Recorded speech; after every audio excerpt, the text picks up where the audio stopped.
Good morning बच्चों। मैं नीरज पटेल आपका एग्रीकल्चर गुरुदेव में हार्दिक स्वागत करता हूं। आज से हम अपनी पीएटी की सीरीज स्टार्ट करेंगे और सबसे पहले स्टार्ट करेंगे लॉगरिथम, लघु गुणक जिसको बोलते हैं हिंदी में ना। ये टॉपिक पीएटी के उसमें बहुत इंपॉर्टेंट है क्योंकि आप देख रहे हो पिछले एग्जाम के क्वेश्चन देखना, काफ़ी सारे क्वेश्चन इसमें लॉग में से पूछे जाते हैं, है ना। तो हम आज से स्टार्ट करेंगे पीएटी के लिए और आपको सारे टॉपिक पढ़ाऊंगा मैं और सीक्वेंस से पढ़ाऊंगा। मतलब कहने का कि आपको पहले बेसिक समझाऊंगा, इसके बाद फिर आपके टाइप वाइज क्वेश्चन कराऊंगा। ऐसा नहीं कोई भी क्वेश्चन कहीं से भी, आपको एक ही कॉन्सेप्ट के पहले बहुत सारे क्वेश्चन कराऊंगा, फिर दूसरा कॉन्सेप्ट उठाऊंगा। कुल मिला के मैं सीक्वेंस से आपको पढ़ाऊंगा, ठीक है। तो ज़्यादा अपना टाइम बर्बाद नहीं करते, हम आज से स्टार्ट करते हैं लॉगरिथम, लघु गुणक जिसको बोलते हैं। और ये पीएटी के लिए बहुत इंपॉर्टेंट टॉपिक है। तो आज मैं सबसे पहले आपको इसका बेसिक कॉन्सेप्ट समझाऊंगा। अगर आपको बेसिक कॉन्सेप्ट समझ में आ गया तो मेरी गारंटी कि आप क्वेश्चन बहुत आसानी से सॉल्व कर लोगे। क्लियर है। तो इसको हिंदी में बोलते हैं लघु गुणक, सिंपल अपन शॉर्ट फॉर्म में LOG लिख देते हैं। क्लियर है। तो आपका टॉपिक है लॉगरिथम या लघु गुणक या सिंपल लॉग। अब आप इसकी पहले कॉन्सेप्ट समझो, इसके बाद फिर आपको क्वेश्चन करने में मजा आएगा, है ना। तो देखो, लॉग में हमेशा दो चीजें लिखी रहती हैं, एक यहां पर एक कुछ लिखा होगा और एक नीचे कुछ लिखा होगा। मान लो मैंने लिख दिया यहां पर 8 और यहां पर 2, समझिएगा। तो लॉग में हमेशा दो चीजें आएंगी, एक ऊपर कुछ ना कुछ लिखा होगा, कोई नंबर होगी या कुछ भी लिखा होगा, और एक नीचे लॉग लिखा होगा, ठीक है। तो ये जो कहलाता है, ये कहलाता है उसका बेस, हिंदी में बोलते हैं इसको आधार। क्लियर। और ये वो चीज है जिसका हमें लॉग निकालना है। इसका मतलब है हम इसको क्या पढ़ेंगे कि लॉग 8 की वैल्यू बेस 2 पर कितनी है। क्लियर है। तो दो चीजें होंगी, एक वो जिसका हमें लॉग निकालना है और नीचे वाली जो नंबर होती है उसको कहते हैं हम बेस या आधार, ठीक है। तो हम इसको कैसे रीड करेंगे, log of 8 to the base 2, मतलब log 8 की वैल्यू क्या होगी बेस 2 पर। क्लियर हुआ मेरी बात। तो हमेशा कभी भी आप देखना कि log में हमेशा दो चीजें लिखी रहती हैं, एक यहां पर कुछ लिखा होगा और एक थोड़ा सा नीचे लिखा होगा। तो जो नीचे वाला होता है उसको कहते हैं बेस या हिंदी में बोलते हैं आधार, और जो ऊपर लिखा होगा उसको बोलते हैं कि ये लॉग किसका हमें लॉग निकालना है, ठीक। तो पहली बात समझ में आ गई कि लॉग में हमेशा दो चीजें होंगी, एक वो चीज है जिसका हमें लॉग निकालना है, दूसरा वो चीज है जिसकी इसका बेस क्या है, इसका आधार क्या है। क्लियर। अब और देखो इसमें, अब मैंने आपको बताया कि दो चीजें होती हैं, एक यहां पर होता है, एक यहां पर नंबर लिखी होती है। ये वो चीज है जिसका हमें लॉग निकालना है और ये कहलाता है उसका बेस या आधार। अब सुनो, आधार आपका कुछ भी हो सकता है। अभी मैंने वहां पिछले उसमें 2 लिया था, जरूरी नहीं कि 2 हो, बेस आपका कुछ भी हो सकता है। अब देखो, कभी कभार ई लिख देते हैं, लॉग ऑफ नीचे ई लिख देते हैं, तो ये भी बेस है। इसको बोलते हैं, अगर बेस ई होता है तो इसको बोलते हैं natural logarithm, natural logarithm. Clear. और अगर बेस में आपका 10 लिखा है तो इसको बोलते हैं कॉमन लॉगरिथम। मैं इसलिए बता रहा हूं इसको क्योंकि किसी किसी क्वेश्चन में बेस ई लिखा होगा, किसी किसी क्वेश्चन में बेस 10 लिखा होगा, किसी किसी क्वेश्चन में कुछ और भी लिखा होगा। तो हमें कोई मतलब नहीं बेस कुछ भी बना रहे, अगर बेस ई होता है तो उसको बोलते हैं नेचुरल लॉगरिथम। इसको याद रखना, लोग आप पूछ लेते हैं। या फिर बेस 10 होगा तो उसको बोलते हैं कॉमन, साधारण लघुगणक, हिंदी बोलते हैं साधारण। और सुनो एक जरूरी बात, अगर मान लो बेस में कुछ भी ना लिखा हो, सबसे बड़ी बात कि बेस में कुछ ना कुछ लिखा होगा, मान लो बेस में कुछ नहीं लिखा, तो ऐसे केस में हम बाय डिफॉल्ट क्या मानते हैं कि वहां पर बेस कितना है 10। क्लियर। या तो बेस में कुछ ना कुछ मेंशन होगा तो टेंशन खत्म, मान लो लिखा है log ऑफ 10 और बेस में लिखा a। ठीक है, इसका मतलब है इस क्वेश्चन में बेस कितना है, a। या तो बेस अगर e लिखा है तो उसको बोलते हैं नेचुरल, ये स्पेशल कुछ नाम दे रखे हैं कि अगर e बेस है तो उसको बोलते हैं नेचुरल लॉगरिथम, अगर बेस 10 है तो कॉमन लॉगरिथम। मान लो बेस में कुछ भी नहीं लिखा, मान लो क्वेश्चन ऐसे आ जाए, ऐसा है, यहां पर लिख दिया 8,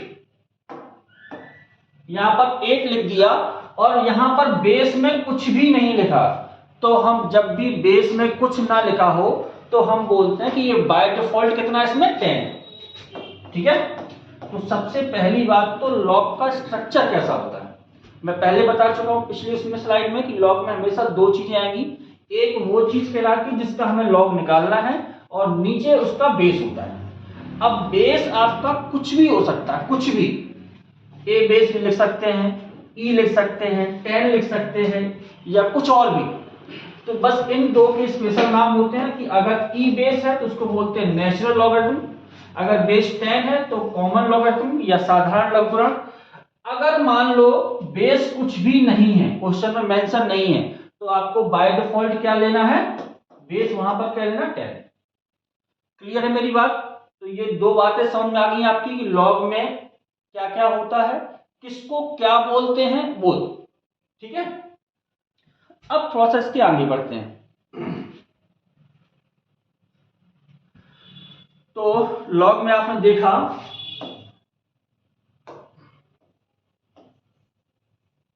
एक नंबर यहां पर थी, एक नंबर यहां पर थी। यहां पर जो नंबर होती है उसको बेस बोलते हैं, यहां पर जो होता है उसका मतलब हमें उसका लॉग निकालना है। यहां पर अगर कुछ भी नहीं लिखा है तो बेस क्या बाय डिफॉल्ट क्या लेते हैं, 10 लेते हैं। क्लियर?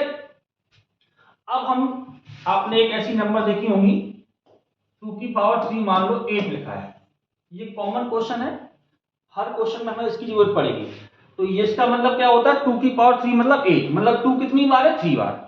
अगर हम इसको लॉग के फॉर्म में लिखेंगे तो ये क्या कहलाता है, उसका बेस, और ये क्या कहलाता है, उसकी पावर, और ये इसकी वैल्यू है।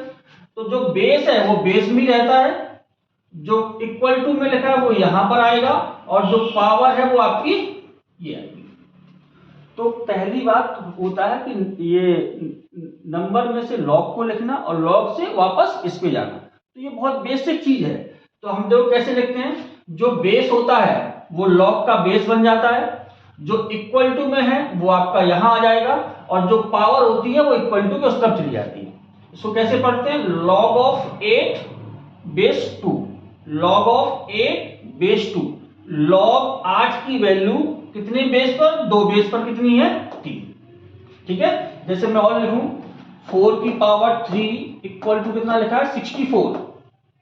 अगर मान लो कोई कहे कि इसको लॉग के फॉर्म में लिखो तो बड़ा आसान है। देखो लॉग, ये जो बेस है इसको बोलते हैं बेस या आधार, तो वो बेस में ही रहेगा। ठीक, जो इक्वल टू में लिखा है वो यहां पर आ जाएगा, और इक्वल टू का चिन्ह लगाओ, जो पावर है वो आपकी यहां शिफ्ट हो जाएगी। इसको बोलेंगे log of 64 to the base 4। Log 64 की वैल्यू किस बेस पर, 4 बेस पर, कितना आंसर, 3। तो पहली बात तो हमें इससे लॉग में कैसे लिखते हैं, फिर दूसरा इसका उल्टा करेंगे कि लॉग से वापस हम इस पर कैसे आएंगे। क्लियर है? तो देखो मान लो 5 की पावर 3 इक्वल टू 125 है। अब हमको इसको लॉग के फॉर्म में लिखना है, तो क्या लिखेंगे, लॉग, फिर से देखो यहां पर जो बेस होता है वो बेस पे रहता है, जो इक्वल टू में दे रखा है वो आपका यहां आ जाएगा, और जो पावर में दे रखा है मतलब जो घात में दे रखा है वो कहां आ जाएगी, आपकी यहां आ जाएगी। तो ये नंबर में से आपको लॉग में लिखना। अब इसके उल्टे पे जाते हैं, मान लो लिखा है आपका ऐसा लिखा है, कोई कहे कि इसको कैसे सॉल्व करेंगे, कैसे आएंगे, तो देखो ये जो बेस है इसकी पावर में ये जाएगी, बेस की पावर 3, मतलब हम क्या पढ़ेंगे 2 की पावर 3, और इक्वल टू में क्या आएगा, ये जो लिखा है। तो अगर लॉग लिखा है, लॉग से हमें वापस नंबर पे जाना है तो ये होगा, अगर हमें नंबर लिखी है नंबर से लॉग में जाना तो ऐसे होगा। फिर से देख लो, इसको फॉर्मूले के तौर पर अगर लिखना चाहो तो लिख लेना, ये मान लो a है और इक्वल टू में m, तो ये क्या जाएगा a की पावर में ये चला जाएगा, क्या बनेगा इसका a की power m equal to x। Clear? तो ये बिल्कुल बेसिक जीरो लेवल की बात है कि आपको इसमें से लॉग कैसे लिखोगे और लॉग में से ये वापस नंबर कैसे लिखोगे। क्वेश्चन इसके में भी आ जाए या नहीं आए, अगर नहीं भी आता तो ये आपको जरूरी है सीखना। क्यों? क्योंकि आगे जाके मैं क्वेश्चन सॉल्व कराऊंगा तो उसमें यहाँ पे इसकी जरूरत पड़ेगी। तो ये मत सोचना कि ये तो बनता है जो भी है, अगर आपको आता भी तो ये बहुत जरूरी है क्योंकि आगे क्वेश्चन सॉल्व करने में इसका यूज होगा। ठीक है, तो ये बेसिक चीजें थी। अब वापस अपन थोड़ी इसकी प्रॉपर्टी पे आते हैं कि इसकी प्रॉपर्टी बहुत इंपॉर्टेंट है। प्रॉपर्टी आप सीख जाओगे तो आपके क्वेश्चन बहुत आसानी से बनेंगे। पहली प्रॉपर्टी है कि अगर यहां पर बेस कुछ लिखो या मत लिखो, आपकी इच्छा है ना। अगर कुछ नहीं होता तो मैंने क्या बताया था, बेस 10 होता है। अगर लॉग a की पावर m लिखा है, ये क्या घात लगी है, पावर लगी है ना, तो इसमें क्या हो जाएगा, जो पावर होती है वो कहां शिफ्ट जाती है, आगे। तो ये क्या बन जाएगा आपका m log of a। Clear? Example देख लो, मान लो लिखा है log 3 का स्क्वायर लिखा है। अगर हमें जरूरत है तो हम इस प्रॉपर्टी से ये जो पावर होती है उसको कहां ले आएंगे, आगे। तो यही क्या बन जाएगा आपका 2 log ऑफ 3। क्लियर है? और देखो एग्जांपल, log 3 की पावर 5 लिखा है मान लो। अच्छा, मैं अभी बेस कुछ भी नहीं लिख रहा हूं, है ना, तो बेस कुछ भी हो सकता है नीचे, हमें बेस से मतलब नहीं है। और अगर बेस कुछ भी नहीं होता तो मैं पहले बोल चुका हूं कि बेस क्या मानते हैं, 10 मानते हैं। ठीक है, तो log 3 की पावर 5 है, तो इसमें जो पावर होती है वो कहां हो जाती है, आगे शिफ्ट हो जाती है। तो ये क्या बन जाएगा आपका 5 log ऑफ 3। तो ये पहला कॉन्सेप्ट है और इसकी हमें बहुत जरूरत पड़ेगी क्वेश्चन सॉल्व करने में। फिर से देख लो कि अगर log a of power m होती है तो जो पावर होती है, या हिंदी बोले उसको घात, तो जो घात होती है वो आगे आ जाती है, ये m ऑफ log a।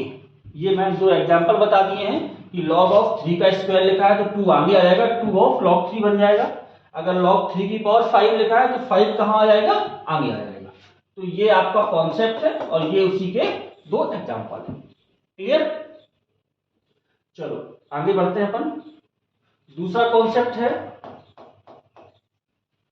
कि अगर जो नंबर यहां पर लिखा हो वही नंबर यहां पर लिखा हो, मतलब जिसका हमें लॉग निकालना हो और बेस दोनों अगर सेम होते हैं तो उसका आंसर हमेशा कितना होता है। मान लो मैंने यहाँ पे a लिख दिया, यहां भी a है, तो इसका आंसर कितना होगा, हमेशा 1 होगा।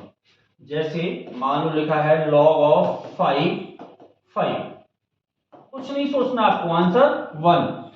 log 100 क्या आएगा, आंसर 1। तो जिसका हमें लॉग निकालना हो और बेस अगर दोनों सेम नंबर लिखी हो तो उसका आंसर हमेशा क्या होता है, 1 होता है। चाहे कुछ भी लिखा हो, कुछ भी लिखा हो, मान लो मैंने लिख दिया log x, तब भी कितना आंसर आएगा, 1। कुछ भी मत सोचना, मान लो log लिखा है 500, यहां भी आपका 500 है तो कितना आएगा, आंसर 1। ठीक है, तो जिसका हमें लॉग निकालना हो और बेस दोनों अगर सेम होते हैं तो आंसर हमेशा 1 होता है। तो ये आपका सेकंड कॉन्सेप्ट है। क्लियर? ये इसके दो एग्जांपल दो क्या, जितने आप मन करें। ठीक है, चलो आगे बढ़ते हैं। अगला देखते हैं, अगर 2 नंबर हो या 3 नंबर हो या जितनी भी नंबर हो, है ना, ये मत सोचना कि 2 के लिए, जितनी भी आपका मन करे, मान लो एक और ले लो, और लेना मन करे और ले लो, पहले 2 के लिए देखो फिर मैं आगे उसको और बढ़ा दूंगा। जैसे मान लो 2 नंबर है, दोनों मल्टीप्लिकेशन में लिखी हैं, अगर हमें इसका जरूरत है तो हम इनको अलग अलग करके ले सकते हैं, log m plus log n। अगर 2 नंबर इनटू में हो एक साथ, हमें जरूरत है तो हम उनको अलग अलग कर सकते हैं, लेकिन बीच में क्या आएगा, प्लस आएगा। अच्छा, ये 2 के लिए नहीं, आपका जितना मन करे उतनी, मान लो 3 नंबर लिखी हैं, 3 नंबर लिखी हैं, तो तीनों क्या हो जाएंगी, अलग अलग हो जाएंगी, बट बीच में क्या लगेगा, प्लस लग जाएगा, log n plus log p। Clear है? 2 नंबर हो चाहे 3 हो चाहे 4 हो चाहे जितनी भी हो, वो मल्टीप्लाई में अगर होंगी, उनको हमें जरूरत है अलग अलग करने की, तो हम उनको अलग अलग कर सकते हैं, बीच में क्या लगा के, प्लस लगा के। ठीक है? एग्जाम्पल देख लो, मान लो लिखा है log 2 इंटू 3। ठीक है? तो अगर हमारा मन है तो हम इसको क्या ले सकते हैं, log of 2 plus log of 3। Clear है? अच्छा, बेस वही फिर से मैं बता दूं, बेस नहीं कुछ लिख रहा हूं, आपका जो मन करे बेस वो लगा लो, a लगा दो, x लगा दो, जो मन करे। ठीक है? मान लो और कोई लिखा है 7 इंटू 8 इंटू 9 लिखा है, मान लो हमें इसकी रिक्वायरमेंट है तो हम इनको अलग अलग कर सकते हैं, log 7 plus log 8 plus log 9। Clear है? तो अगर कोई भी नंबर मल्टीप्लाई में है, हम उनको अलग अलग कर सकते हैं, बिल्कुल कर सकते हैं। बीच में कौन सा सिंबल आएगा, प्लस का चिन्ह आएगा। ठीक है? और ये इसके कुछ एग्जाम्पल, चाहे 2 नंबर हो चाहे 3 हो चाहे जितनी भी हो। क्लियर है? अब देखो इसी तरह के डिवाइड में हो, मान लो डिवाइड में हो, अभी क्या थी, इंटू में थी, ध्यान रखना, अभी ये क्या है, डिवाइड में है, तो वही चीज है बट बीच में क्या आएगा, यहां पर माइनस आ जाएगा। ठीक है? वहां पिछले इसके कॉन्सेप्ट में क्या था, 2 नंबर थी, मल्टीप्लाई में थी, मल्टीप्लाई में होती है तो यहां पर प्लस आता है, अगर डिवाइड में होती है तो यहां पर क्या आता है, माइनस आता है। जैसे मान लो लिखा है आपका log 8/3, मान लो ये लिखा है, अगर हमको लगता है तो हम इसको ऐसे भी लिख सकते हैं, डिपेंड करता है, क्वेश्चन जब आएगा तो मैं आपको वहां पे समझाऊंगी कि कौन सा कॉन्सेप्ट लगा है। कुछ भी लगाओ, मान लो लिखा है log x/y लिखा है, अगर हमें जरूरत है तो हम इसको क्या ले सकते हैं, log x minus log y। Clear है? तो यहां तक कोई दिक्कत हो बोलो भी। चलो,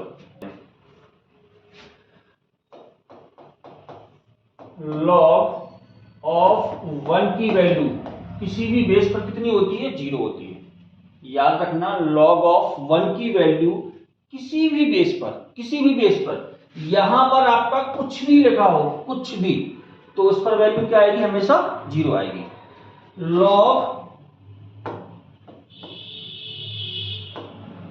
log 10 की वैल्यू कितनी होती है, हमेशा 1 होती है। बाकी देखो और भी बहुत सारी वैल्यू होती हैं, log 2 कितना होता है, log 3 कितना होता है, log 4 कितना होता है, ये सब होते हैं। लेकिन अगर मान लो इनके क्वेश्चन आएंगे तो आपको क्वेश्चन में ये वैल्यू गिवन होगी, है ना, तो आपको याद नहीं रखना है। अगर याद रखना भी है तो ये थोड़े बहुत रख लेना, एक आध दो, और वैसे भी मत करना, है ना, परेशान मत होना, क्योंकि इनके क्वेश्चन जब आएंगे ना log 2 log 3 से रिलेटेड, तो वो आपको क्वेश्चन में गिवन होगी, क्वेश्चन में दे रखा होगा कि log 2 कितना है, log 3 कितना है, log 4 कितना है। अभी जब मैं आपको टाइप वाइज क्वेश्चन कराऊंगा ना, तो वहां पर बताऊंगा कि मैं कहां पे क्वेश्चन कैसे आते हैं। क्लियर है? नेक्स्ट है आपका, मान लो a की पावर n लिखा हो, मैं बता चुका हूं पहला कॉन्सेप्ट, तो जो पावर होती है वो कहां आती है, आगे। क्लियर?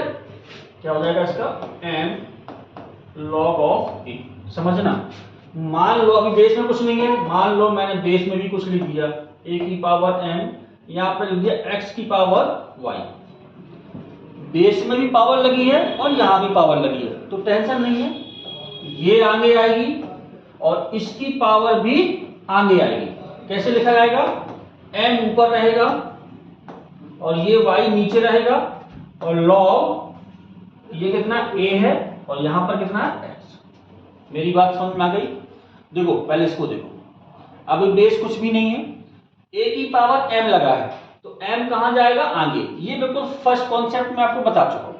अभी बेस मैंने कुछ नहीं लिया, मान लो आपने बेस भी ले लिया, यहां पर भी कुछ लिख दिया, जैसे मैं लिख दिया x की पावर y लिख दिया, x की घात y लगा दी, तो ये m आगे आना है, ये y भी आगे आना है, और कैसे आएंगे, m ऊपर रहेगा क्योंकि ऊपर है, और y कहां रहेगा, नीचे, तो m/y log of ax।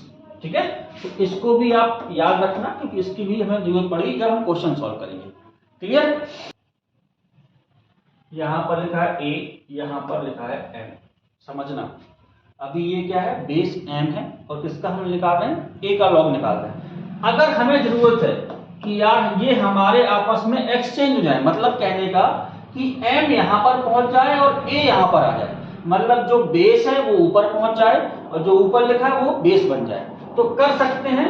But क्या हो जाएगा आपका 1 उल्टा हो जाएगा, लॉग ऑफ यहाँ पर a पहुंच जाएगा और यहाँ पर जब क्वेश्चन सॉल्व करेंगे अगर हमें ऐसी कहीं रिक्वायरमेंट पड़ी तो हम ऐसा कर सकते हैं। एग्जाम्पल देख लो, मान लो लिखा है log ऑफ x और यहाँ पर 8 लिखा है, समझना अभी बेस कितना है 8 है और किसका हम लॉग निकाल रहे हैं x का। अगर हमें जरूरत है तो हम इसको उल्टा कर सकते हैं, 8 ऊपर पहुंच जाएगा, x नीचे आ जाएगा, तो ये log ऑफ 8 और यहाँ पर x। क्लियर है? तो ऐसा भी पॉसिबल है। ये सब लॉग की प्रॉपर्टी है, ये लॉग की कॉन्सेप्ट है, ये हमें क्वेश्चन सॉल्व करने में बड़े आसान होंगे। ठीक है, ये कुछ आपके लगभग 6 या 7 कॉन्सेप्ट हैं जो बहुत ही जरूरी हैं, इनके बिना हम आप क्वेश्चन समझ ही नहीं पाओगे। क्लियर? तो ये 6-7 कॉन्सेप्ट हैं, आप उनको बार बार वीडियो देख लेना, इनको रिपीट करना। अगर आपको ये कॉन्सेप्ट समझ में आ गए तो मेरी गारंटी है कि आपको क्वेश्चन समझ में आएंगे। और अगर कोई ऐसा कोई क्वेश्चन में यूज हो रहा है कॉन्सेप्ट, तो मैं उसी टाइम पे वहां पे आपको क्वेश्चन सॉल्व कराते समय समझा दूंगा। अच्छा, ये था आपका बेसिक कॉन्सेप्ट। आज आप इसको 2 या 3 बार, जितनी बार आपको समझ में ना आप उसको वीडियो बार बार रिपीट करके देखें। ये कॉन्सेप्ट क्लियर हो गए, आपको क्वेश्चन 100% समझ में आएंगे। ठीक है, तो क्वेश्चन अपन कल से स्टार्ट करेंगे और वो भी टाइप वाइज स्टार्ट करेंगे, ये ध्यान रखना। ऐसा नहीं होगा कि आपको कहीं कोई सा टॉपिक, कोई सा कॉन्सेप्ट का कहीं भी क्वेश्चन सॉल्व कराऊंगे। तो अपन सीक्वेंस वाइज, मतलब एक कॉन्सेप्ट के पहले 2, 3, 4 क्वेश्चन कराऊंगा, फिर अगले कॉन्सेप्ट के, फिर अगले कॉन्सेप्ट के, इस तरह से मैं आपको कल से टॉपिक वाइज या कॉन्सेप्ट वाइज आपको क्वेश्चन सॉल्व कराऊंगा। ठीक है जी, तो धन्यवाद, मिलते हैं आपको बहुत जल्दी।